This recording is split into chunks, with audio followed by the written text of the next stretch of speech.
sebulan. Satu perbezaan yang ketara yang dapat dilihat adalah beza kualiti penggunaan dakwah kekal antara PRKM 06 baru ni dengan PRU yang lalu pada 2013. Kalau PRU 2013, dakwah kekal yang dikatakan kekal, saya pun terlibat masa pengundian tu, dakwah tersebut hilang dalam masa sehari, boleh hilang. Tetapi bezanya dakwah yang digunakan pada PRK baru-baru ini ada yang masih kekal hingga sekarang, betul-betul kekal, seperti inai yang kita pakai, inai daud. Jadi saya pun keliru, sebenarnya apakah punca yang menyebabkan keadaan ini. Kalau kita lihat daripada sudut beza, dakwah kekal yang digunakan dahulu agak cair dan disapu menggunakan berus. Dakwah kekal yang digunakan kali ini dikatakan seolah-olah seperti jeli dan dicelup, tidak menggunakan berus. Dan beza kualiti pun memang berbeza. Yang tu boleh hilang dalam masa sehari, yang ni sebulan. Kalau tidak diberus, kalau tidak dibersihkan sebersih-bersihnya, memang tidak akan hilang. Jadi adakah berbeza harga antara dakwah kekal yang digunakan pada PRU dan dakwah kekal yang digunakan pada PRK sehingga menyebabkan perbezaan kualiti yang agak ketara? Itu yang pertama. Yang kedua, bagi maksud T10 Suruhanjaya Perkhidmatan Pelajaran yang melibatkan permohonan tambahan peruntukan sebanyak RM190,000. Saya ingin menyebut di sini, membangkitkan di sini berkait satu tindakan tata tertib yang menyebabkan tindakan buang kerja ke atas seorang guru yang bernama Muhammad Nur Izzat Muhammad Johari, yang mana surat buang kerja tersebut telah beliau terima pada 17 hari bulan, berkuat kuasa pemecatan beliau daripada 31 Mac. Bermakna beliau terima lewat tarikh kuat kuasa surat tersebut lebih awal. Dan beliau ini merupakan beliau berjawatan pengurusi dalam pertubuhan bukan kerajaan, sebuah pertubuhan bukan kerajaan, NGO, iaitu Suara Guru Masyarakat Malaysia, SGMM, yang mana beliau ini secara lantang menegur pihak kerajaan, menegur Kementerian Pendidikan, khususnya berkait dengan sistem yang telah diperkenalkan baru-baru ini, iaitu sistem pentaksiran berasaskan sekolah. Jadi sebelum itu beliau telah dikenakan tindakan tukar sekolah dalam masa 24 jam, dan terbaru beliau dikenakan tindakan buang kerja. Jadi pertanyaan saya, adakah suatu yang tidak sihat, adakah suatu yang tidak boleh diterima oleh kerajaan apabila seorang pegawai awam menegur langkah-langkah kerajaan yang dirasakan tidak sesuai, yang dirasakan dan beliau telah menimbulkan ketidakpuasan hati di kalangan para guru? Dan adakah kelantangan ini adalah suatu yang tidak sihat?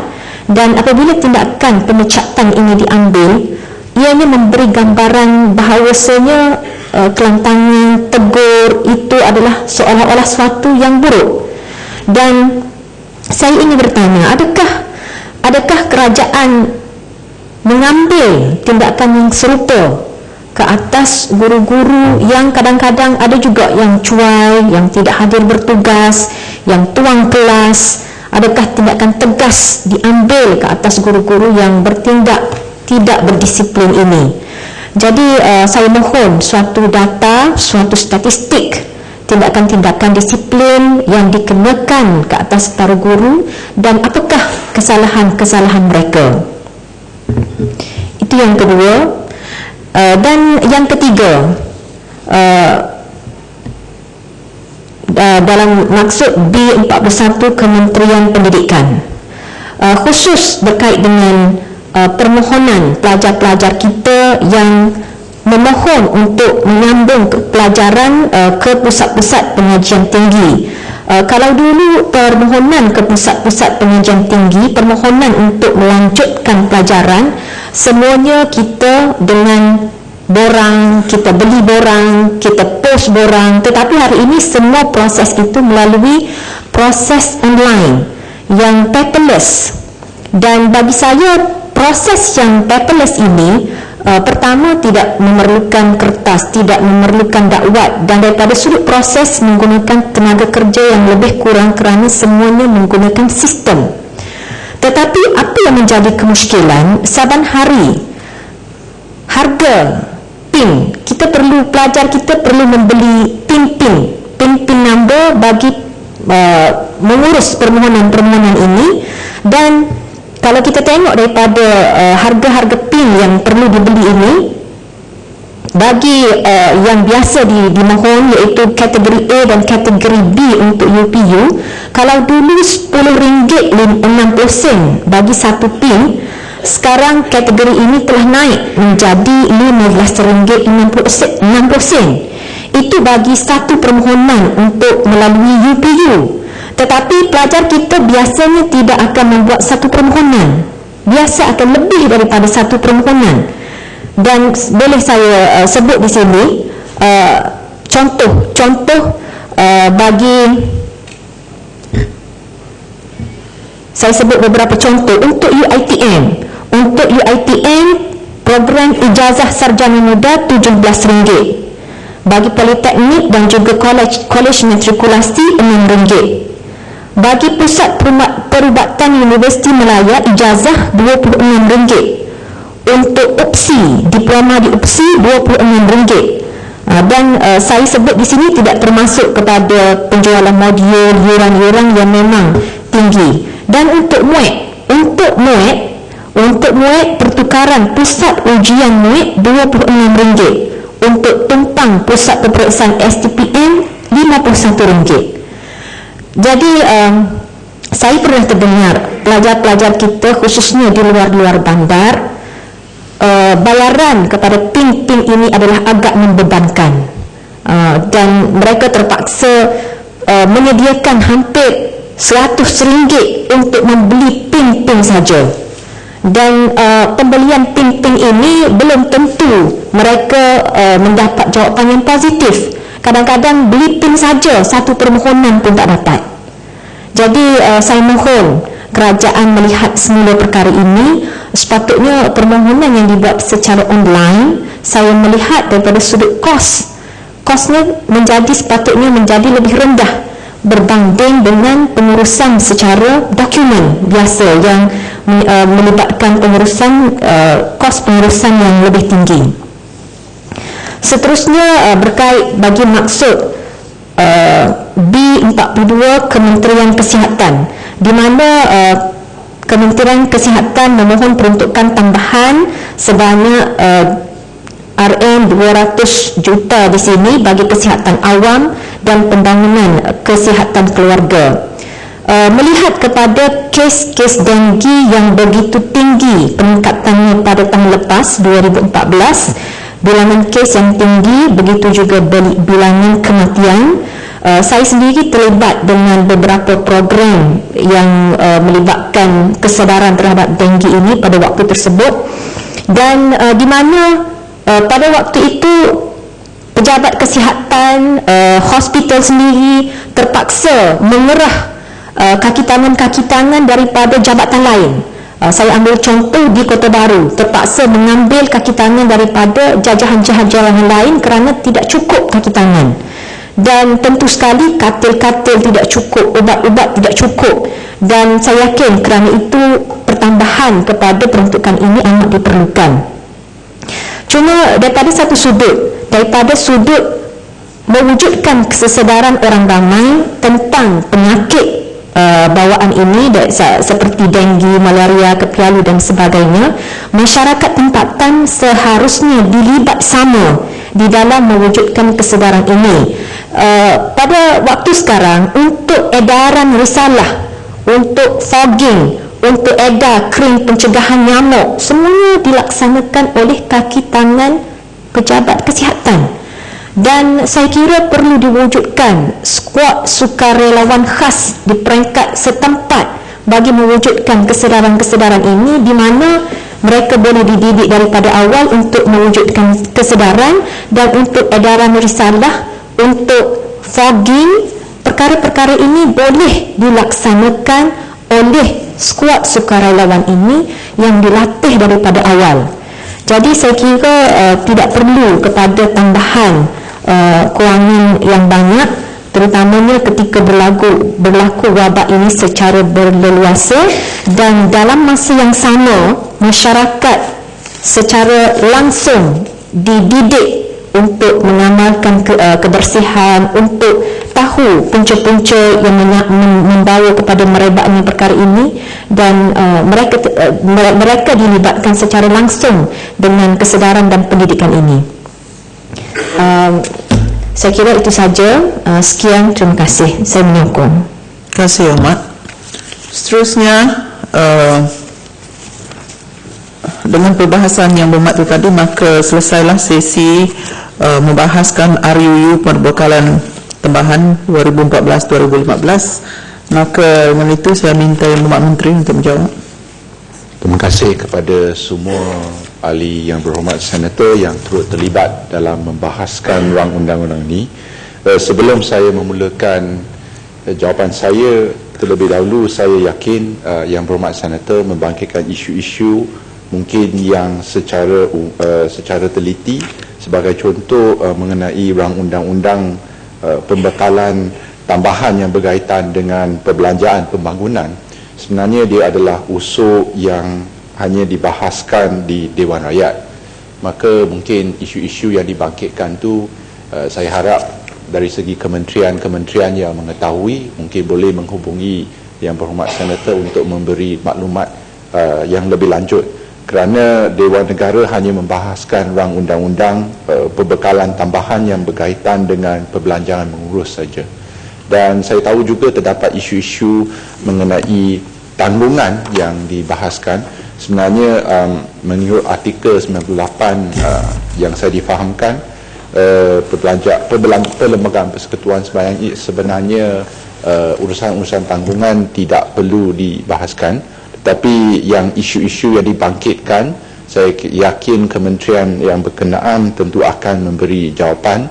Dan isu-isu yang dibangkitkan terutamanya mengenai perbelanjaan pengurus, nombor satu, terdapat banyak pertanyaan sama ada perbelanjaan tambahan ini semua akan menyebabkan agar defisit kita menambah.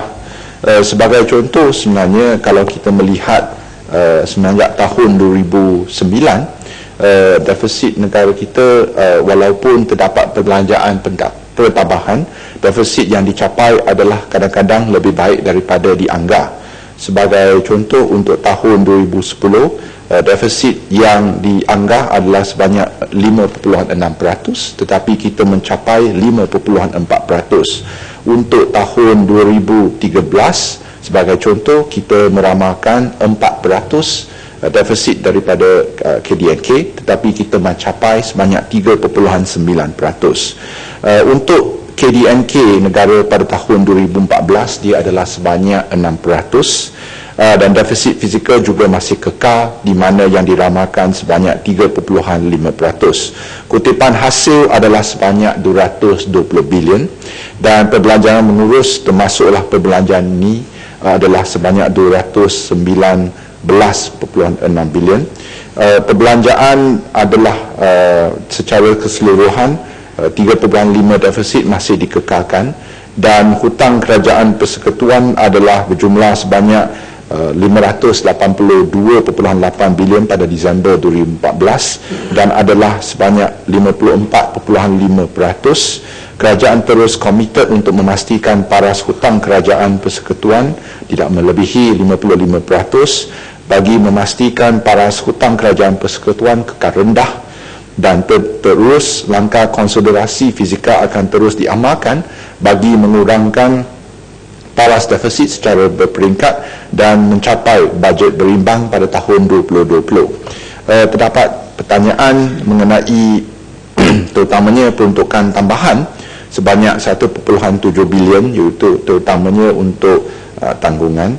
Saya hanya memberi sedikit banyak info atau maklumat, iaitu salah satu sebab terdapat peningkatan kos yang tidak dapat diramalkan adalah kerana tahun 2014 adalah tahun pertama bermula persaraan 60 tahun selepas umur persaraan dinaikkan dari 58 hingga 60 tahun pertama. Nombor dua, terdapat juga kenaikan pencen tahunan pada kadar 2% pada tahun 2013. Juga terdapat perubahan dasar kerajaan berhubung dengan kenaikan gaji tahunan, juga menyumbang kepada kenaikan faedah persaraan pilihan, dan itu adalah sebab-sebab utamalah. Dan peruntukan tambahan sebanyak 287 juta yang dipohon oleh JPA adalah khususnya untuk bayaran khas pesara lanjutan daripada keputusan kerajaan untuk memanjangkan bonus tahunan yang diterima oleh penjawat awam kepada pesara dalam bentuk bayaran khas pesara. Bayaran ini itu dibuat sebanyak 2 kali, iaitu yang dibuat pada 2 Januari 2014 dan 15 Julai 2014. Peruntukan ini adalah luar jangka kerana pembayaran khas pesara tidak termasuk dalam peruntukan yang diluluskan dalam tahun 2014. Terdapat juga pertanyaan mengapa dari segi emolumen kaki tawang awam tidak dapat dibajetkan lebih awal. Ini adalah kerana pada setiap tahun kerajaan akan menyediakan peruntukan mencukupi bagi emolumen dengan mengambil kira pengisian penjawatan sedia ada di kementerian. Namun begitu, terdapat beberapa keadaan yang memerlukan kerajaan menyediakan peruntukan tambahan yang melibatkan pertambahan kaki tangan seperti kaki tangan hospital dan sekolah. Ini adalah penting bagi memastikan perkhidmatan kepada rakyat dapat disediakan sebaiknya. Sebagai contoh, pada tahun 2014 terdapat pertambahan kaki tangan untuk hospital berbagai jawatan sebanyak 15,235 kaki tangan. Terdapat juga pertanyaan khususnya mengenai peruntukan tambahan yang diperlukan oleh Kementerian Luar Negeri. Peruntukan tambahan ini secara umumnya adalah untuk berbagai kos, terutamanya perbelanjaan berkaitan dengan operasi MH370 dan MH17 sebanyak 800,000 sebagai contoh. Persiapan awal sebelum mengambil alih jawatan pengurusi ASEAN, operasi penganjuran Majlis Kerajaan sempena ulang tahun ke-40 hubungan dua hala Malaysia dengan China, pencalonan Malaysia sebagai ahli tidak tetap Majlis Keselamatan PBB bagi Penggar 2015 hingga 2016 untuk penempatan pegawai tambahan, dan juga operasi pejabat perwakilan di luar negeri. Selain itu juga terdapat pertanyaan mengenai sisa pekerja, tapi walaupun dalam P, secara umumnya saya hanya ingin mengatakan bahawa buat masa ini hanya 7 negeri yang terlibat dengan konsesi, iaitu Johor, Kedah, Melaka, Negeri Sembilan, Pahang, Perlis dan Wilayah Persekutuan. Manakala di Kelantan hanya 2 PBT sahaja yang terlibat. Negeri-negeri lain akan menyusul kemudian setelah mendapat persetujuan kerajaan negeri masing-masing. Untuk bencana banjir yang Menteri ada yang nak mencerah. okey. Terima kasih Datuk Seri Yang Di-Pertua. Nak tanya Yang Berhormat Timbalan Menteri, Melaka dah dimasukkan dalam sisa pekerjaan kebangsaan. Kita ada masalah nak bayar wang kepada syarikat yang memungut sisa pekerjaan, terutama dalam Majlis Perbaharan Hang Tuah Jaya. Saya mewakili kerajaan ini berharap agar kerajaan persekutuan membiayai semua kos ni yang telah berhutang berjuta ringgit yang telah dibangkitkan oleh ahli Dewan Negara dari Haru Gajah pada hari awal persidangan Dewan Negara. Terima kasih. Terima kasih kepada Yang Berhormat Senator Tan Sri. Kita akan bawa isu ini kepada KPKT untuk diuruskan. Dari segi berkaitan dengan bencana banjir tahun 2014, sebenarnya peruntukan sejumlah 500 juta telah disalurkan kepada kumpulan wang tabung bencana negara yang dikendalikan oleh Majlis Keselamatan Negara. Untuk wang ihsan sebanyak 276,720 ketua isi rumah akan mendapat anggaran RM500. Terdapat juga pembinaan rumah kekal sebanyak 2,094 unit, di mana kos pembinaan adalah RM55,000 dan juga kos infrastruktur adalah sebanyak dianggar RM30 juta. Terdapat juga kos pembaikan rumah rosak sebanyak untuk 6,963 unit, tapi amount ni mungkin berubah mengikut perubahan dan kementerian berkenaan tentu akan mendapat maklumat yang lebih lanjut. Dan akhirnya mengenai isu denggi yang dibangkitkan, memang Kementerian Kesihatan sentiasa mengambil serius mengenai masalah denggi di negara ini, dan kita dapat mengetahui bahawa kerajaan juga telah pun mengambil tindakan yang drastik dengan menubuhkan Jawatankuasa Denggi Peringkat Kebangsaan mengenai denggi 2014 dipengerusikan oleh Yang Amat Berhormat Timbalan Perdana Menteri. Jawatankuasa ini diselaraskan oleh Kementerian Kesihatan dan dianggoti oleh 6 kementerian serta Setiausaha Kerajaan Negeri telah melaksanakan plan tindakan bersepadu untuk memerangi denggi habis-habisan, iaitu plan tindakan Jawatankuasa Denggi Peringkat Kebangsaan mengenai denggi 2014. Plan tindakan ini juga diteruskan untuk diterjemahkan di peringkat negeri dan daerah melalui penubuhan pasukan khas denggi peringkat negeri. Dengan kata-kata ini, saya sekali lagi mengucapkan ribuan terima kasih kepada semua ahli senator yang berhormat yang telah turut terlibat dalam perbahasan dan memberi idea-idea yang bernas untuk dikaji oleh kementerian-kementerian berkenaan. Sekian, terima kasih. Terima kasih Menteri. Ahli-ahli yang berhormat, sekarang saya kemukakan masalah kepada majlis bagi diputuskan. Masalahnya ialah bahawa rang undang-undang ini dibacakan kali yang kedua sekarang. Ahli-ahli yang berhormat yang setuju kata bersetuju, yang tidak bersetuju kata tidak. Lebih suara yang bersetuju, rang undang-undang ini dibacakan kali yang kedua sekarang. Rang undang-undang bernama satu akta bagi menggunakan sejumlah wang daripada kumpulan wang disatukan untuk perbelanjaan tambahan bagi perkhidmatan tahun 2014 dan bagi memperuntukkan jumlah wang itu untuk masuk-masuk yang tertentu bagi tahun itu.